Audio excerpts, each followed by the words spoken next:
Eksotermik dan endotermik. Gambar ini sering muncul dan ini adalah penuh dengan makna sebenarnya. Manusia. Manusia kita baru bicara mengenai reaksi sesuatu plus oksigen, reaksinya pasti menghasilkan panas. Manusia bernafas. Reaksinya adalah reaksi pembakaran.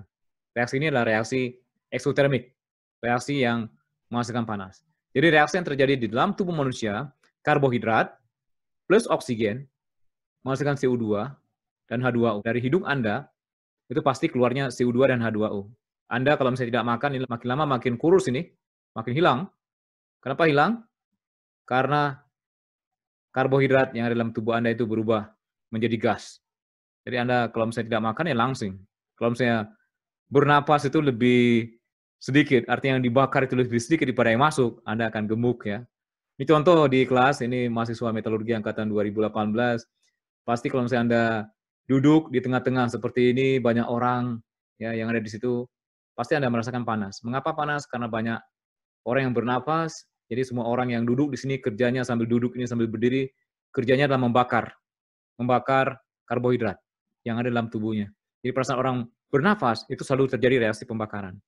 Hanya saja kalau misalkan orang bekerja dengan keras atau orang berolahraga, jumlah karbohidrat yang dibakar ini menjadi lebih banyak. Karena Anda bekerja, ya banyak energi yang hilang ke lingkungan, perubahan energi ini berupa panas dan kerja. Jadi orang bekerja butuh energi, energi itu akan dibakar, jadinya kerja.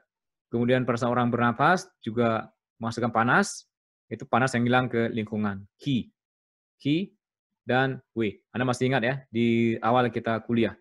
Nah, beda dengan tumbuhan. Tumbuhan ini kebalikan dengan dari manusia. Tumbuhan ini yang mengambil kembali. Dari hidung manusia keluarnya CO2 dan H2O. Tumbuhan ini mengambil dua-duanya ini. Tentu saja H2O-nya dari tanah ya. Makanya tumbuhan ini harus disiram. CO2 itu dari udara, dari atmosfer. Dia ngambil CO2 plus H2O, masukkan karbohidrat plus oksigen. Reaksinya kebalikan dengan manusia. Manusia adalah menghasilkan panas. Tumbuhan itu kebalikannya. Tumbuhannya adalah menyerap panas. Jadi kalau misalnya Anda berdiri di tengah-tengah hutan seperti ini, saya yakin Anda akan merasakan dingin. Mengapa dingin? Karena tumbuhan ini bernapas, dia mengambil, menyerap panas yang ada di lingkungan. Dia butuh panas dari lingkungan, mengambil panas dari lingkungan. Itu menyebabkan mengapa lingkungan yang berada di dekat dengan tumbuhan ini, temperaturnya akan turun, lebih rendah. Orang yang tinggal di situ juga akan merasakan dingin. Ya. Kita tahu bahwa kita hidup di dunia, sumber energi dari matahari itu sepanjang tahun mengalir ke dalam bumi, tidak pernah berhenti sepanjang tahun. Jadi temperatur bumi ini makin lama makin panas. Apalagi kalau misalnya orang bernafas seperti ini, semua orang bernafas, menghasilkan panas ke lingkungan. Kalau misalnya panas pindah ke lingkungan, terus panasnya kemana? Akhirnya temperatur dari lingkungan ini meningkat. Temperatur di bumi ini meningkat. Selain karena adanya CO2 yang terbentuk, orang mengatakan itu adalah global warming, dan itu juga manusia membakar. Mobil terjadi reaksi pembakaran menghasilkan panas ya. Jadi semua proses kita hidup di dunia ini proses menghasilkan panas. Yang menyebabkan temperatur dunia ini meningkat. Hanya tumbuh-tumbuhan satu-satunya yang bisa menurunkan temperatur dari muka bumi ini. Maka tanam pohon. Jangan tebang pohon, tanam pohon.